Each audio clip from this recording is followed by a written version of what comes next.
Good morning, sweet colleagues. I hope you're doing well. This is a tutorial on the Cooperative Group Learning Lesson Plan. So if you will turn to your Canvas, of course this is Curriculum Canvas, Module 5. We are now moving away from the first two direct lessons, and we're going to use that information to design a cooperative group learning lesson. Before I begin, I want to tell you that the work that you continue to upload to me is phenomenal. It meets the rubric, it's very clear, it's very specific, and many of you have gone well beyond the rubric, and I'm so appreciative of this. So, self-care is number one. Curriculum care is down on the list. Practicum is very important, keeping those times to be able to see the children in virtual learning situations or tutoring. That is extremely critical. And that's something that we cannot put off unless there is a circumstance that deems it, which I'm open to being assistive in that way. So, Module 5, the rubric says, design a cooperative group learning lesson plan. And you will see if you scroll down below that I have again given you a sample lesson plan. So each bold heading in this lesson plan is reflective of a particular step, such as in the direct lesson, anticipatory set, objective, purpose, input, modeling, blah, blah, blah. These are different steps in the cooperative group because we're now moving from a teacher-led, student-fed lesson plan to more of a group-based, teacher-paced, pacing the lesson, group-based, teacher-paced lesson design. So now we're moving the students from lower level thinking to more higher level intellectual thinking. So each bold heading is a particular lesson step, such as the title, the focus of the lesson, etc. This lesson you do not have to do in full narrative form, and basically it would kind of be virtually impossible unless you were in front of a group to do this, so it's not necessary. But being complete and specific is very, very important. So I can't have any smoke and mirrors going on. I should be able to look at your lesson design and see your steps and have much clarity. You have already been doing this, so I'm not expecting anything less than that. So this Coop Group lesson plan engages students in moving from this teacher-led, student-fed to where they're working in a group. And as they're working in their group, and you can have groups of 2 to 4, maybe 5. I think 5's too many. I'm kind of suggesting for kindergarten, maybe first grade, that you have 2 or 3. 3 can sometimes be an issue with kindergarten children because they're so used to working with a buddy. But that's up to you. In each individual group, every student in that group will have an individual role and responsibility. Collectively, they will be designing something that they will be able to present. So there's 2 types of accountability in cooperative group learning. One is the individual accountability, where I am responsible for this piece of this design or this piece of the project, and my piece that I'm doing will be a part of the greater whole in my group. So I'm individually accountable, and as a group, the group is accountable too. So that is one way that Coop Group is very different than just group learning. So when you put students in a group, you might say, okay, students, I'd like you to work with your desk partner, and I'd like you to go ahead and define the following words. That's not Coop Group. Cooperative group means there is an individual role and responsibility for every student in the group, and then there's group accountability. The other thing about cooperative group that makes it vastly different is there is some kind of a social agenda in the group. They're working together for a common good, a common purpose. So as I'm still in this little box at the very beginning of the module under the bold printed word rubric, it says your direct lessons have given students a small foundation of knowledge to move toward powerful group exploration. Now note this under the italicized section in the box. You can use your same standard but a different verb. Or you can use a different standard. Or you can use a standard outside of social studies. So I'm fine with whatever standard that you choose. Make sure it's grade appropriate to whatever your level is. So if you're doing kindergarten, you want to stick with the kindergarten standard. You know that. So I'm scrolling down and I see this bright yellow highlighted section. This is where the Coop learning lesson, it's a sample. Follow this sample. Follow the yellow brick road. Follow the yellow brick road. Follow, follow, follow. Okay, enough of that. Ain't nobody got time to sing, especially how I sing. So you're looking at the format. So you're going to center the word format. And on the left, you're going to have your title, just like you did in the direct lesson. Check the title out. The seed you sow. A meticulous exploration and examination of the anatomy and functions of plant life. Again, follow the format that I've given you for your title. You have the before the colon, you have after the colon. Pretty cool title, huh? Isn't it better than one that says plant life? Then, step 1 is the title. Step 2, focus of the lesson. Check out the bullet points. It's narrowing in on the skill sets. So it's a science lesson, and they're focusing on the 4 parts of a plant and the 3 necessities of a plant. So what are the parts of the plant, and what necessities do the plants need to be able to survive? So you have 2 steps under format: title, focus of lesson. The next step is significance. And this is written in the verbiage for your students. This is, I guess one could say, in somewhat full narrative. And you can read through this. It's very user-friendly to the students. So you're going to have just a paragraph of the significance, which the significance is why. Why are we studying about the 4 parts of a plant and the 3 necessities of a plant? And this is the significance. So you yourself will design a user-friendly, full narrative paragraph to be able to talk to the students. So now we've had 3 steps so far: the title, focus of the lesson, and significance. And this is under the heading of the format. I suggest you do the format and then take a break. Kuna Matata. Go to Taco Bell. I don't think they have Mexican pizzas anymore. I'm not sure. So go to Taco Bell, get the Taco Supreme, have them put extra sour cream on it, come back and then do the next section. So now we're looking at the next step, which is standard. We are still in the format section.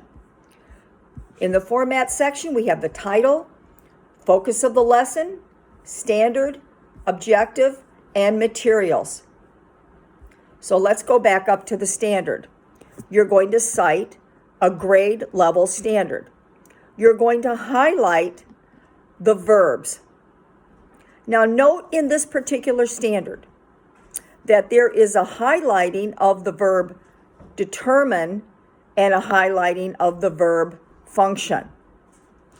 They have decided to use both of these verbs, which is fine with me. So you can use one verb, which is determine, or you could have used the word function, but they chose to have 2 verbs. Hence, you're going to see those 2 verbs in the objective below. So I had a call yesterday from a student that said, how come there's 2 verbs in here, Dr. J, when you're saying there should be 1? I'm saying that sometimes teachers choose to have 2 verbs in an objective. And you will see them more likely in a cooperative group or project-based than you will in a direct lesson. So if you look again very carefully at the objective, you will see, well, they have determine and develop. Those are the 2 verbs. And then you have 4 functions and necessities. That's in the part D. So as you will see, determine and develop are the two verbs. They have chosen those 2 verbs. You can choose 1 verb. Let's move to materials. And let me just do a sidebar here. If you want to send me your objective in CABD format, especially if you're using 2 verbs, because if you're using 2 verbs, that's got to also showcase in the part D. I'm happy to look at your objective for Coop Group. Critical. Got to get the objectives, got to be pristine. There's no wiggle room in the objective because we set the objective, we teach to it, and then we assess it. You will see all of the materials. List the materials that you'll need. So now we have the format section. I would suggest that you do the format section, and like I said, go to Taco Smell. Now, if you'll scroll down, you will see another highlighted part that says Cooperative Group Learning Lesson. Again, step 1 is the objective. They've, instead of anticipatory set activity, it's objective. So take a look at this, and now look at the squared part. Parts B and D of the objective will be showcased on a visual icon for the students to see. So you will need to create a visual representation as you did in your direct lessons with your parts B and D. So in this particular lesson, they did not do this, but I need you, just like you did in your direct lessons, I would probably have a picture of a plant, and I am going to have my 2 B's and my 2 D's on that plant, that visual representation of a plant. So again, step 1 is just the objective, not full narrative, you're just stating what you're doing. So as a part of that, I want you to have a visual icon. So you may now maybe take a break after this section. Don't try to cram it all in at once unless you have an entire day that you have invested in this. I want you to self-care. Sometimes too much analysis causes paralysis, and sometimes too much work causes someone to just tank with their emotions and feel so overwhelmed. This is actually an easier lesson plan to conceptualize than direct lessons. Although it will be fairly much easier because you've already done 2 direct lessons. This is just formatting it in a different way. So step 1, let's go back, objective. Step 2 is the description. Again, sidebar, don't forget to create a visual icon to put your part B and your part D of your objective on, just like you did for the direct lessons. So it's a description. I'll let you read that. I don't have to read that to you. So the description is basically, I would say, for the teacher. It's not user-friendly. It's not full narrative. You are saying to another teacher, perhaps a substitute, I'm giving you a description of my cooperative group learning lesson. So again, it's just a paragraph. You're going to describe the process and the product that you're going to be having them do within the Coop group lesson. The next step is called research. So in the research context, in almost, in so many, my husband doesn't realize that I'm on a tutorial. Now note that there are many places in the house that he could be, but he is behind me making noise. I guess that's called being sheltered down, isn't it? We all have our families and our dogs and our birds and our grandparents and our aunts and uncles and friends and fly-by eagles in our house. I'm just trying to make you laugh. So coming back to where we were here, almost every cooperative group learning lesson should have some kind of a research component in it, because we're moving students from simple kind of slurp and burp, me tell you, you tell me, I feed you full of information, and then I hit you on the back and you bring up the response. This is much higher. So the students are going to be engaging in some kind of research. Could be observation, could be online, could be in conversations, could be asking the keynote speaker or visitor who's from, like, let's say from the botanical garden from Ann Arbor, coming in and talk to the students. It could be research that they're gaining from the ranger that came over. So take a look at this. This particular student says that they're going to divide the students up in groups of 4. Now there is, in the cooperative group, there is a reason why you determine students in both number and composition. You just don't do rock, paper, scissors. So in this particular context, this particular author of this lesson plan said, I am going to put them in groups of 4 according to the areas and proximity of the neighborhoods in which they live.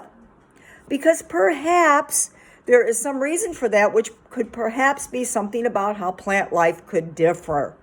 So I need you to tell me a strategy that you're going to use to put students in groups. Why are you putting them in groups of 2? Why 2? And why this composition? And I do not want you to say, well, I'm going to have them number off 1, 2, 3, 4, 1, 2, 3, 4. All the ones come in this group, all the 2. No, there has to be a well thought out reason why the teacher is doing this. I know that lots of times teachers will do groups according to gender, according to location, according to likes. For example, I may have some students who really like to study plant lives, and I may have some that really don't. I may put 2 and 2 together. There is a reason why. So you will be telling me what you're going to be doing, how many in the group, and what teacher-driven strategy are you using to divide them up. And maybe the strategy is the students will determine what strategy they're going to use to divide up. So take a look at now the italicized part. This is important because each member of the group will locate information about, number 1, the flower part of a plant and why the plants need sunlight. So if I'm in a group of 4 and I'm number 1 in the group, okay, there's 4 of us in the group and I'm number 1, I'm going to locate, my responsibility is to locate the flower part of a plant and answer the question, why do plants need sunlight? That's my challenge. That's what I'm to do. Now I'm looking over at my partner who's number 2 in the group. My friend Jessica is going to be looking up information on the stem and why do plants need rain. And then the third person in my group, Johnny, is going to be examining the leaf of the plant. And then the fourth person in the group, Jasmine, will be looking at roots and why plants need soil to survive. So many of you are looking at, in your direct lessons, advocacy, how to inform, which is a huge social study event, right? So here's a perfect way to have students inform or present using research. Maybe you're doing advocacy skills, right? What a great time to have advocacy skills. So maybe if I'm having them locate information on advocacy skills, maybe if I'm the person in the number 1 spot in my group, it doesn't mean I'm in first position, it's just there's 4 of us. Maybe I'm going to look up 2 strategies as to how to advocate to audiences. So the research is very critical. It is a step. You'll need to say, first of all, how many is going to be in the group? How did you go about strategically placing students in groups? And then you'll have to figure out how you're going to differentiate the task within each one of the students in the group. Hence the italicized part here. Time to take a break again. Let's go to McDonald's this time and let's get some hot fries, extra salt. Make sure you use your sanitizer after they hand you the bag, right? Oh, these fries are cold. I'm going to send them back. Get some fresh ones. Okay, now I'm ready to do the next step, group breakdown and responsibilities. So as you can see, every group and individuals in each one of the groups have an exact challenge. Group 1, Group 2, Group 3, Group 4, they all have the same purpose and vision. They are all going to, in Group 1, Child 1 is going to look at flower and sunlight. Child 2 will look at stem and rain. Child 3, the leaf. Child 4, roots and soil. Parallels what's above in the last section of research. Look at the research. Go up again. Scroll up. Look at the italicized part. Each group member will eventually locate information on student 1, student 2, student 3, student 4. Now I take that information and I plug it in the next step, group breakdown and responsibilities. I go through this. I figure out how many students I have. Now, this is a little more of the intense piece of the cooperative group. Teacher instruction task. So the teacher is going to provide detailed instruction. This is probably going to be 2 pages. Now, if you get 2 pages and go, okay, I'm done, you may need more. If you get 1 and you're done, you're done. But detailed information doesn't mean, oh, they're going to look at flowers and feel the nice sunlight. No. Teacher instruction task. I am going to be instructing them with certain tasks. In my instruction, I would like you to break it down just like you did in the direct lesson using the 5 W's. Who, what, when, where, why. So maybe in this context, the who would be the plant. The what might be plant survival. The when may be throughout the term of the plant, their life cycle, okay? And maybe where could be in a communal garden. Why? Because communities that have gardens thrive. Just to kind of throw that out there. This part is going to be the big dad. This is where you have a lot of content, not full narrative. Now, Dr. J, can I do full narrative? Sure, you can do full narrative. I'm good with that. I'm absolutely fine with that. But you don't have to. So it says the teacher will ask, under the 5 W's, the teacher will ask engaging questions, not like, what up? How you doing? Engaging questions to guide them in their individual research. So you're going to create specific questions that will guide your students. Okay? During the lesson, the teacher will observe and provide assistance. The teacher will display a large icon that has an image of a plant and the necessities to survive. So you will have an icon. You will have another icon. And in the icon, this is your instructional piece. So on your icon, you are going to show the image of the plant and the necessities for the plants to survive. This is a small instructional piece. You're not putting the B and D on this one because now you're in the instructional piece. Now we're into the positive interdependence. If you haven't had a break, now's the time to go pet the dog, feed the kitty, get your car washed, grab a Krispy Kreme donut. Positive interdependence. Take a look, read through this. Positive interdependence means that all of the 4 students in the group have a responsibility to get their task done. And they will have another responsibility to co-present that task. So their ability to work alone and together is critical. That's what makes cooperative group learning different than just group learning. The individual and group accountability. So you're just going to talk about the interdependence that's going on in your group. Next, face-to-face. As they're in the group, I'm kind of envisioning them sitting together in a group, and they are going to be having conversations with one another. Hey, did you see the teacher? Did you see her throw the Kleenex box away in the trash can? Did you see some boogers on top of the Kleenex box? Kids are talking, right? I'm just being real. So the face-to-face interactions, they can have just dialogue. They can talk about stuff, right? But a lot of the conversation will center on the task. It's okay if students are off task a little bit in their group. Have you ever been off task at Eastern Michigan University when you're in a professor's classroom and you're in a group? Have you ever sent a text message when you're in a classroom with a professor? Have you ever done that? Have you ever had sidebars? Yes, it's okay. It's a good thing. It's a healthy thing. So let's move to individual accountability. Each child will have to perform research and individual drawing of their task. They are accountable for their part. It's just a 1 or 2 sentence. Again, these are the steps in the cooperative group lesson. These can be a small paragraph. The large bulk of the work will be in the teacher instruction task and the questions. That's where the bulk of the work is going to be. That's where the clarity needs to be. It can be in full narrative or it can be just stated, bullet points. It's fine.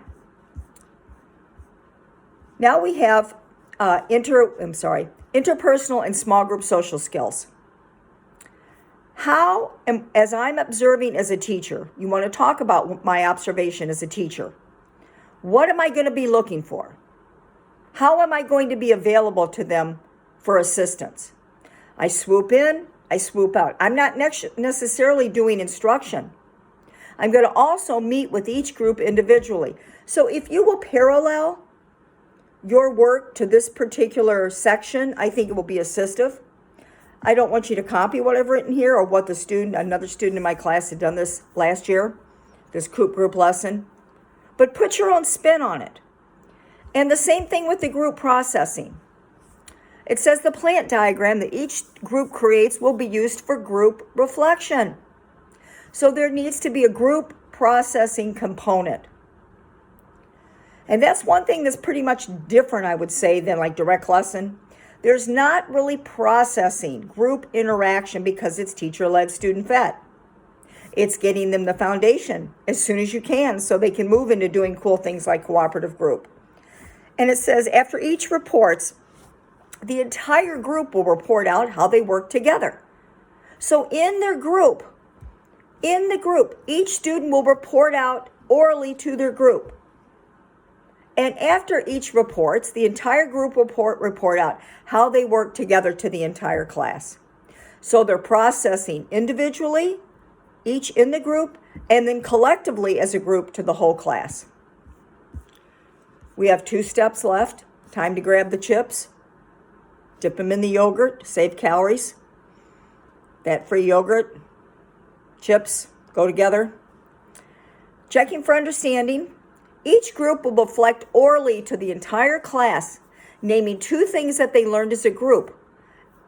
2 things that they learned as a group. And then explain their plant diagram. So it's at this time that the groups will individually reflect orally to the entire class 2 things that they learned as a group. It could be about the plants, or it could be, more importantly, about the process. Hey, we worked really well together. Well, boy, we had a rough start. But after we talked through it, we worked together. And then they explain their diagram. So the group process is basically how they did in their group. How did they work together or didn't work together well? And then they showcase whatever it is that they were designing. In this context, it was the plant diagram. The last step, assessment of learning. The teacher will instruct the children to put away their plant diagrams. So now it's time for the students to put up or shut up, right? Now they have to individually draw the 4 parts of a plant and the 3 necessities of a plant that's needed for the plant to survive. So they don't have that diagram in front of them. So now I'm checking to see if they're able to take the information that they've done individually and collectively, put that diagram away, and then showcase it without the use of the diagram. So it says make sure you have an assessment here. So you will place your assessment in this section. So this concludes Module 5 for Coop Group, but it's probably going to need some more questions that you have, which I'm willing to answer. This is a little bit of a very different way to conceptualize delivering instruction. It's a much higher level thing than the direct lesson. So you can see after 2 direct lessons, now the students are able to take the information and create a group project where they have individual roles and responsibilities in the group, and then they are going to reflect on the group process. How did we work together? Oh, not good. Or yeah, we did pretty well. Oh yeah, we rocked and rolled. And then they're going to present their findings. And then after that, they're going to be assessed on the same content without using the diagram. So I'm available to you all. I will be checking in with you, and I will see you tomorrow morning, those of you who are able to on Zoom. Some of you may not watch this for a couple of days, but I'm available to you guys. Take care. Bye for now.